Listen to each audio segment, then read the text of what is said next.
I'm going to move on to the trends of the decade. And one of the biggest problems that I had in trying to figure out how to title this and position it is that in the last century, we went through the 70s, the 80s, the 90s, and now we're in the teens. But what were we in for the past 10 years? Was it the noughts, the O's, the aughts, the naughties, the zeros, the nothing years? I don't know. But in any case, whatever it was, it's clear that there were a number of significant trends and trends to which we have to pay attention if we're concerned about the next 10 years as well as the decades after that. And I'd like to review a number of them with you now, with the realization that I can't talk about everything and we can't provide all the details, but acknowledging once again, as we've said a few times and Carolyn just mentioned as well, that we're seeing these local trends within the context of a region, a state, a nation, a world, which clearly is socially and economically interdependent, and in which we have to make connections among the many issues, the many trends that are confronting us at present. So, Minnesota, growing population. We have been growing steadily. We're projected to grow steadily into the coming next couple of decades. But we won't look the same as we've looked in the past, and there will be significant implications of the new way that we look. For example, we will be older. This particular table shows how much growth will occur for the 50, 60, and 70-year-old populations, okay, or how much growth has occurred, rather. In the past 10 years, 50 and olders have grown by 28%, 60 and olders by 21%, 70 and olders, the oldest of the old, at 7%. Well, maybe not. And that actually relates to what I'm going to say next. And that is that as we're getting older, I've said this before, some of you have heard it, we will see more of everything, positives as well as negatives. On the positive side, more of us will be living longer, will be healthier into old age, will be contributing to society through employment, will want to work longer, we'll have more wealth, we'll do more volunteering. There will be great assets that this aging population will provide. On the other hand, on the negative side, we'll see more people living longer with chronic health conditions, more people requiring care, more people straining the support system, the health system, finance system, and more people creating demands for care which the workforce cannot handle. And Carolyn referred to that as she was talking. That is a reality. Another major trend, we all know it, we're becoming more diverse in this region and in this state. Persons of color, you can see on this graph, have increased from a very low number in the population in Minnesota back in the 1960s up through the 70s, 80s, and 90s, and for the last decade, quite a bit of growth. Part of this is because of the immigrant population, the percent who is foreign born, and we've actually seen large immigrant populations 100 years ago, but in more recent decades, it hasn't been as common. But in the last decade, there certainly was an increase in the number of people who are foreign born. And you can see that illustrated in this graph, which happens to be for the 7-county Twin Cities region and the U.S. as a whole. You can see the percentage began to increase steadily in the 90s and through the early 2000s, the aughts, up to the present day. One of the reasons for this, or one of the interesting aspects of it, has been a great increase in the proportion of Mexican immigrants and Somali immigrants here in the Twin Cities during the past 10 years.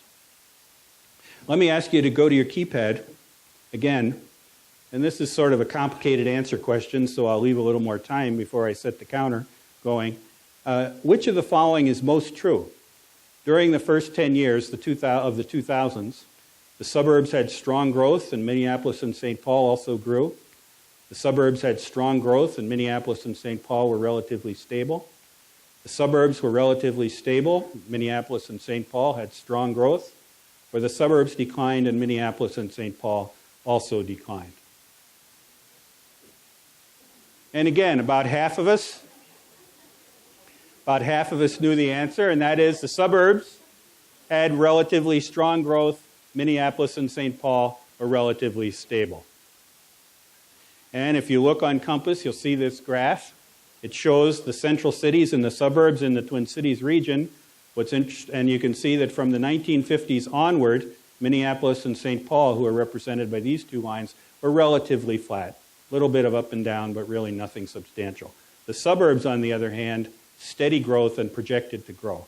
And what's interesting, some of you have heard me mention this before, is if you go back to 1950, there were actually as many people living just in the city of St. Paul as there were in all the suburban municipalities, towns, and so forth combined.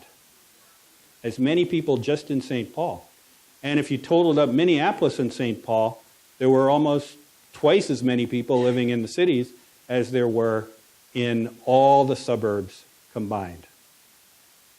So the suburbs continue to grow, and that again has pluses and minuses if we're concerned about the region. On the one hand, what we're going to see is more poverty, more needs. Some of you may have read some of the national stories in the past couple months about all region or many regions in this country experiencing more poverty in their suburban areas. It means the suburbs clearly have more political power than they did 50 or 60 years ago. It means we have more potential allies, people who are concerned about improving their communities, their region, their state, living in suburbs as well as in the cities. And if we look at it statewide, this graph or map is a little bit difficult maybe to read, but just get a sense of it by looking at the colors. Really, statewide, the growth has been from Rochester up through St. Cloud. In the counties that are colored darker have had the higher growth over time, and the lightest colored counties actually have been steady or even declined over time here in Minnesota. So that's where the Minnesota growth has been. That's also illustrated in this graph, which shows for just greater Minnesota, it excludes the Twin Cities, how many regions in the state have remained flat, with the exception of those regions that were captured in the earlier map, roughly from the south up through the central portion of the state, including, of course, the Twin Cities as well, but that's not in this particular graph. So, the last overall change I'm going to describe, or just mention very briefly, before we get into looking at a few of the more substantive trends, is economics, and the fact that in Minnesota, our real gross domestic product has actually declined. This was one of the indicators selected by our economics advisory group, has actually declined over time. And this also relates very much to the fact that we lost power, I guess.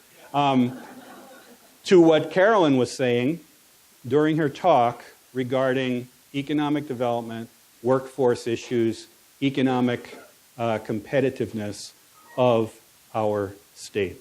So what challenges are we facing? Well, if we move from the last graph that I showed you related to our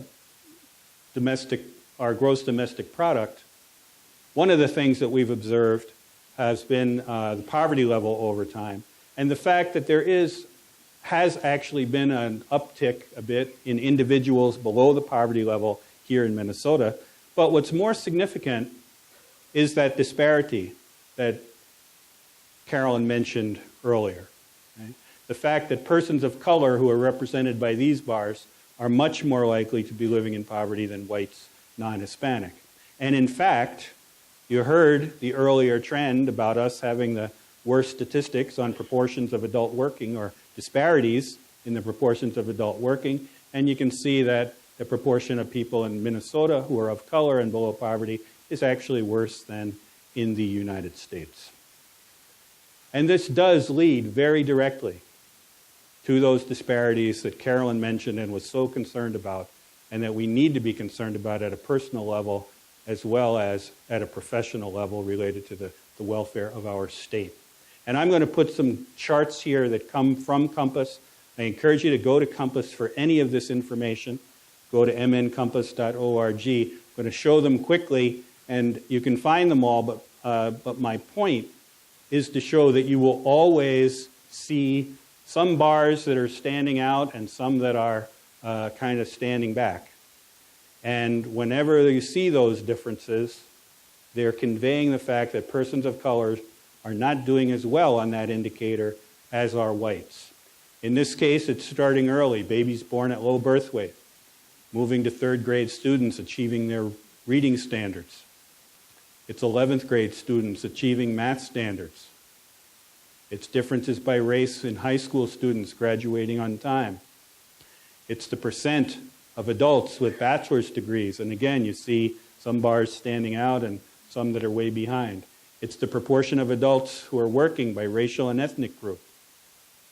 It's median household income by race and ethnic group. It's disparities in the home ownership rate. It's individuals in households who have a housing cost burden, that is, paying more than 30% of their income for their housing. It's diabetes, for example. You'll see obesity rates, which are related to diabetes. And both of those chronic health conditions afflicting some of the more vulnerable populations better than the well-off populations, afflicting populations of color worse than the white populations. I do want to say something briefly about obesity. We can see a steady increase in obesity rates over the past couple of decades. And this includes just the last 10 years that we just passed through. And the implications are significant because obesity is on the rise. We know it's related to other chronic health conditions. We know that it lowers productivity at work. It's a way that health is tied into employment and economic development. We know it results in higher health care costs for all of us, not just people themselves who are obese, but all of us who are paying for health care costs, and it's largely preventable. So it's tied in to all the other issues that we are trying to address. 26% of third graders failing to meet state reading proficiency standards, 54% of 11th graders failing to meet state math proficiency standards, and 30% of students failing to graduate high school 4 years after starting 9th grade. So those are some of the challenges. Now, is anything going okay?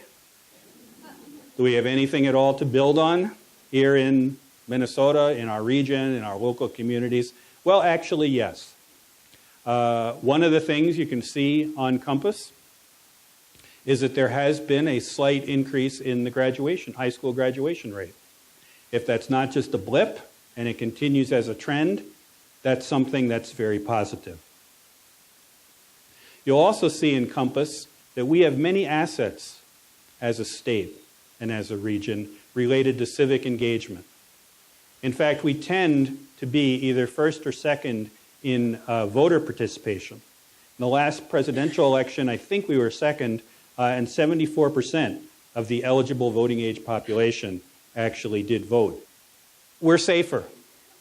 There's been a decline in the crime rate. There's been a decline in traffic injuries and deaths due to traffic accidents. So there are actually some positives, and probably the most significant of those positives is that we do have a population who wants to be engaged, wants to be involved, and our task is to get them to understand these trends and also to understand how we might actually have an effect on these trends. And that, again, brings me back to Compass. I encourage you to go to Compass outside of this meeting to look not just for trends, but also for the other information it contains, examples of initiatives that are occurring in different areas to address these trends and push them in a positive direction, identification of evidence-based practices that have shown to make an effect to actually help with respect to economics, employment, transportation, and so on. I encourage you to go there and to look at it.